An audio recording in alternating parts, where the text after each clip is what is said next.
There's no firm that's successful that does not have a really good system for tracking their KPIs and measuring them. Because I have discovered year after year, quarter after quarter, that what gets measured gets done. So if you are measuring something, it will get done. It's magical how that works, but it works that way.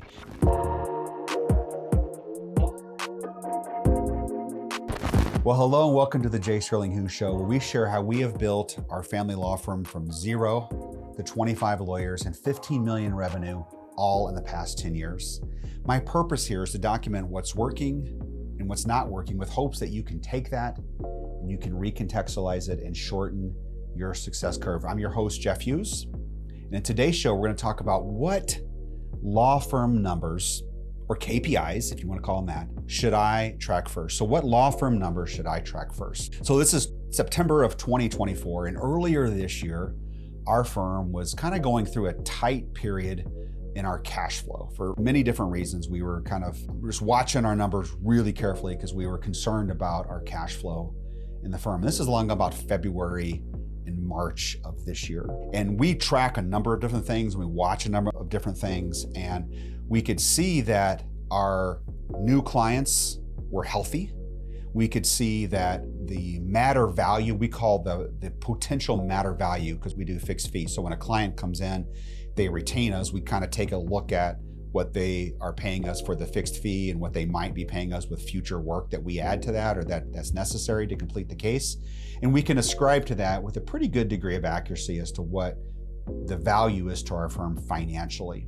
And we could see that our sales were there and the PMV was there, but our cash wasn't. And so we were not tracking the take rate of our payment plan process.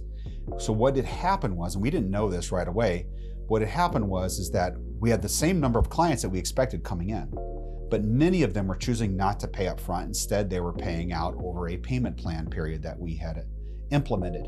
So we were essentially deferring our cash to the future rather than a day, and that resulted in a short-term cash flow. Because we're tracking our PMV and our sales, that caused us to look more deeply at other factors. And of course, we immediately found the fact that our take rate, our payment plan take rate, had gone up, meaning more clients were now taking the payment plan versus paying in full up front. So we were able to forecast and say, okay, come January and August, it's going to be an exceptional period for the firm, and it was, and we were able to work through that. It was only because we were tracking the right numbers for our law firm. So I'm going to call numbers KPIs, key performance indicators. That's a broad general business term, and it certainly applies here in the law firm context, because I want to go through here with us today is what numbers, what KPIs should we track first? So we're going to talk about the types of KPIs, what KPIs to track, how to track them,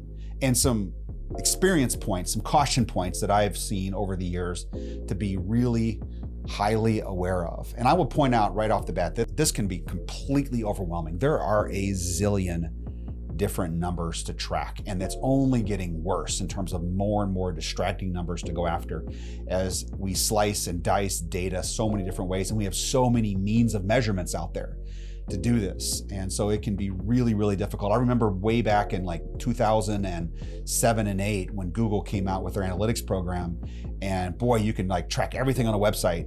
Every person coming in, you can track their path through the website. And I thought it was the greatest thing. And I remember getting totally caught up in that for about a week and realizing that it was 99% of that was completely useless. I needed to track a few key metrics and those only. And I learned my lesson there is just find the most essential KPIs to track, measure them, and track them religiously, because it's critical for the firm. There's no firm that's successful that does not have a really good system for tracking their KPIs and measuring them. Because I have discovered year after year, quarter after quarter, that what gets measured gets done. So if you are measuring something, it will get done. It's magical how that works, but it works that way. Conversely, if you're not measuring it, you are simply not managing. Period. End of story. Game over. Just own that. If you're not measuring it, that tells me, it tells you, tells everyone in the world, you're simply not managing it. And maybe that's okay. Maybe it's good that you don't do that. So what I'm talking here is about measuring the right essential KPIs. Number one, there are two types of KPIs. There's leading indicators and there's lagging indicators. So leading indicators are kind of like a crystal ball. This tells you what's going to be happening in the future. They're events that are happening today that will manifest themselves in some predictable way in the future. And of course, there's lagging indicators. These are your history lessons. This is like what has happened, it's done, it's baked in, it's finished. Now you got the numbers, okay? So we're gonna talk about both sides of this. And within both of these, you have financial metrics, financial indicators, like this is what your accountant or your bookkeeper is telling you, this is what's in your profit and loss statement, your cash flow statement, things like that. Then you have performance indicators. This could be the number of new hires, number of consults you have, number of leads that your firm gets, your collection percentage, those are all performance metrics, okay? So there's financial metrics and there's performance metrics. All right, so number two, what KPIs should you be tracking first? I have found that it's the most beneficial to focus on your leading indicators first. Okay, get those in there. Have a few of them. Keep it very simple. These provide insights to your future performance. Think of them as your crystal ball. For example, your new client inquiries and all that follows downstream from that. So a new client inquiry in our practice looks like this: a phone call or a web lead. Okay, so we watch those carefully. We know that a certain number of our phone calls will turn into consults. A certain number of those consults will turn into funded clients.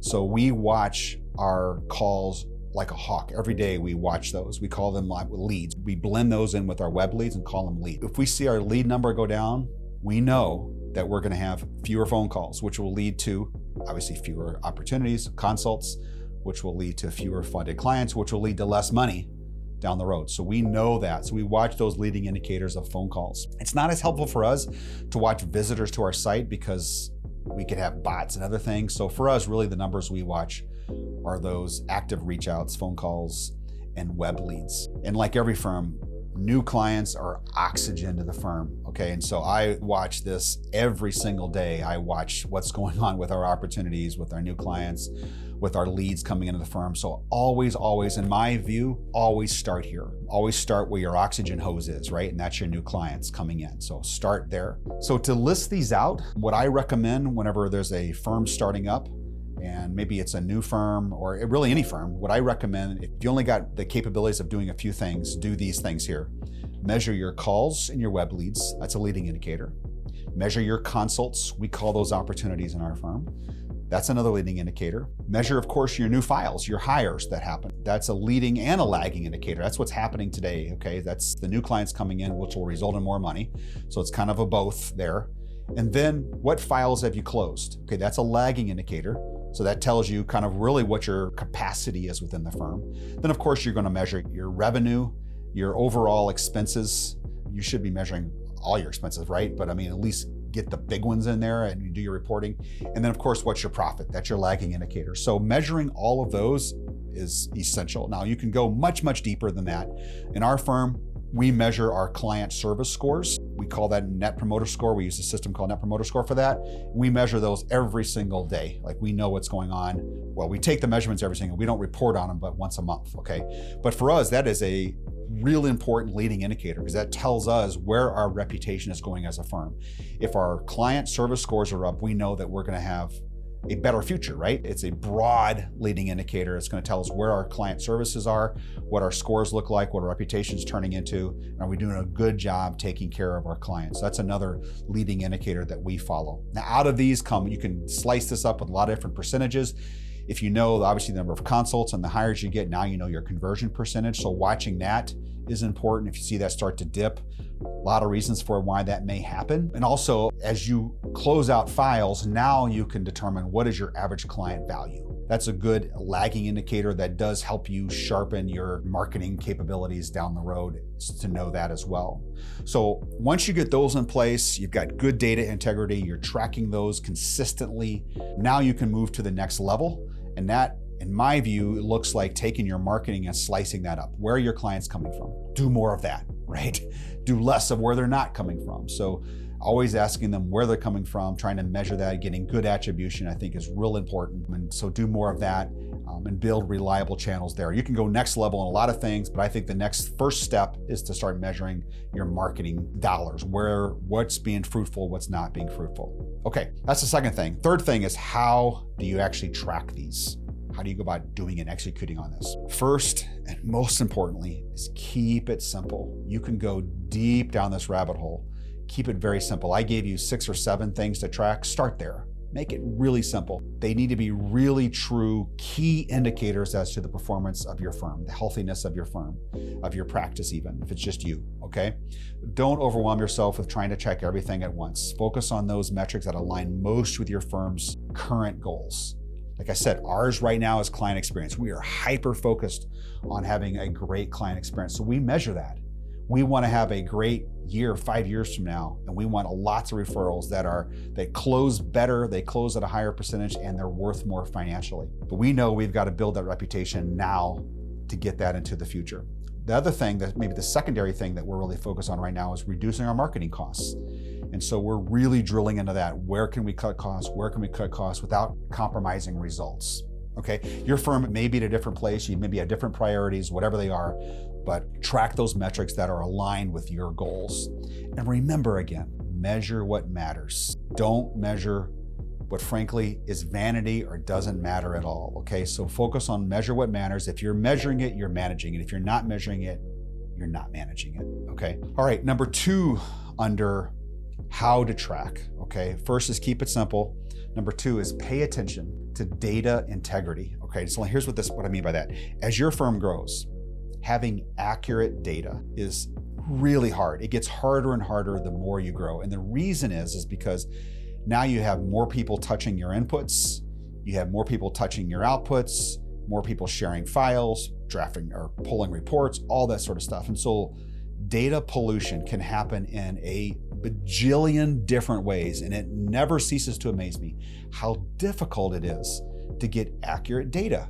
It just is. And to keep it accurate, because it degrades. There's like gremlins in every business I've been a part of that we have to constantly fight to make sure our data is accurate, that we're all working off the same definitions, that we're all inputting in the same fields and doing it the same exact way, and making sure when we change our client management systems that we're not changing definitions around.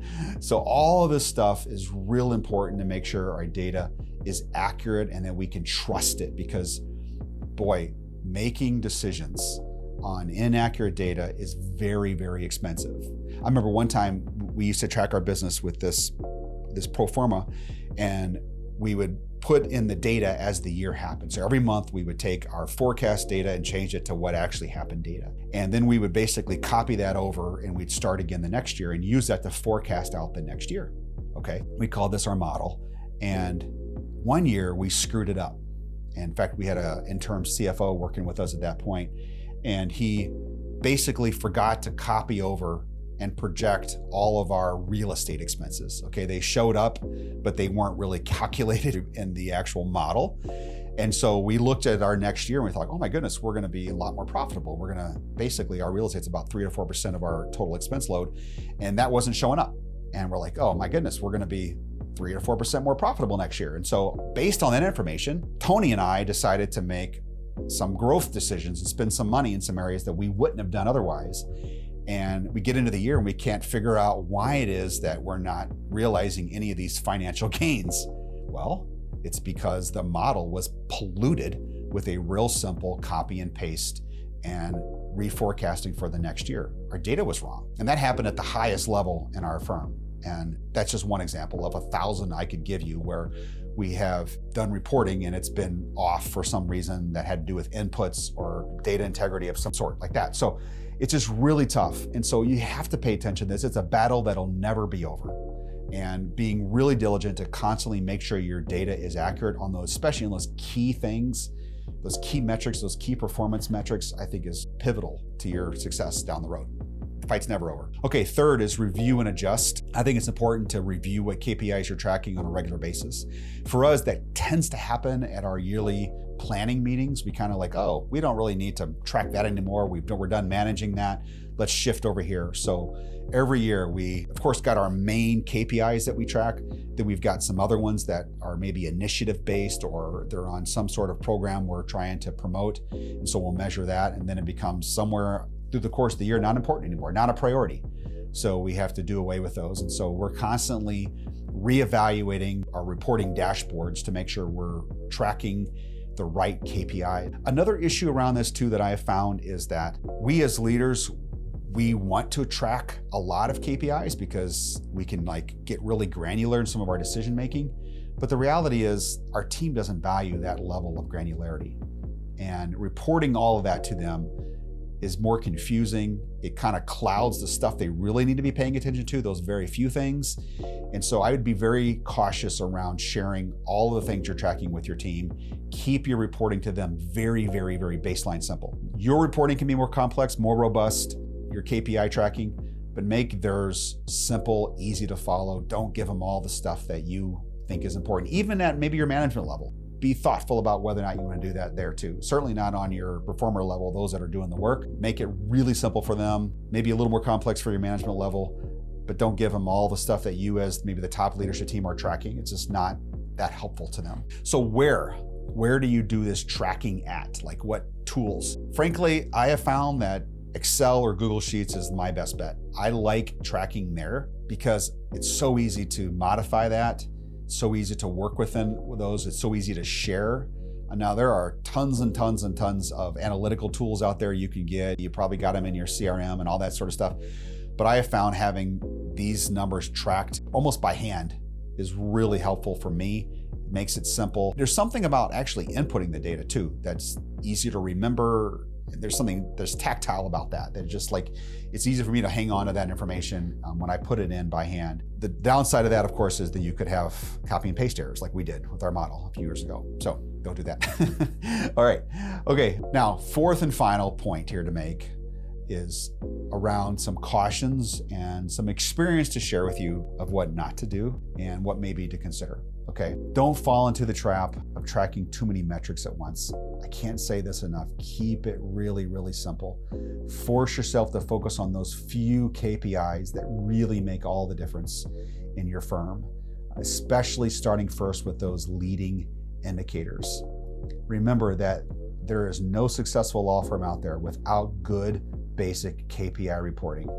That is an essential to having the type of firm that you want to have, a profitable firm that gives you what you want out of your law firm. And remember, what gets measured gets done. If you're not measuring it, you're not managing it. Don't fall into the trap where you believe that you're managing something if you're not measuring it, because you're not. It's just, you're saying it to make yourself feel good. You're not actually doing it. So measure something if you want to manage it. And it's like magic. It's just magical. It is. If you measure it, all of a sudden, lo and behold, it starts getting done. Well, hope that's helpful to you. If you found any value here at all, it just mean the world to me if you would just like and subscribe to the podcast so others can hear about it too. Have a great week.